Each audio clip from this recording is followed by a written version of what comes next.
రుణాల ever greening కు check పెట్టే దిశగా రిజర్వ్ బ్యాంకు చర్యలు తీసుకుంది.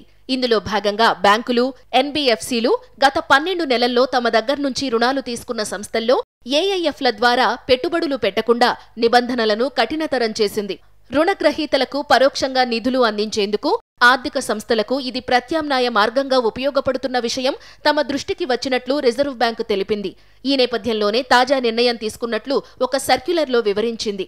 సాధారణంగా రిజర్వ్ బ్యాంకు నియంత్రణలో ఉండే బ్యాంకులు, నాన్ బ్యాంకింగ్ ఫైనాన్స్ కంపెనీలు తమ పెట్టుబడుల విధానాలకు అనుగుణంగా ప్రత్యామ్నాయ ఫండ్స్లలో ఇన్వెస్ట్ చేస్తుంటారు.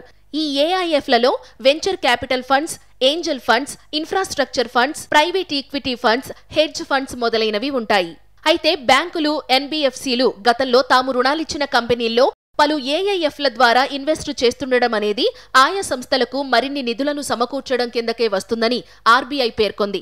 ఇకపై అవి తమ నుంచి రుణం తీసుకున్న ఏ సంస్థలోనూ ప్రత్యక్షంగా లేదా పరోక్షంగా పెట్టుబడులు పెట్టే ఏఐఎఫ్కి చెందిన ఏ స్కీమ్లోనూ ఇన్వెస్ట్ చెయ్యొద్దని స్పష్టం చేసింది. ఇప్పటికే చేసిన పెట్టుబడులను 30 రోజుల్లోగా ఉపసంహరించాల్సి ఉంటుందని పేర్కొంది. ఒకవేళ అలా చేయలేకపోతే దానికి 100% మేర ప్రొవిజనింగ్ చెయ్యాలని తెలిపింది.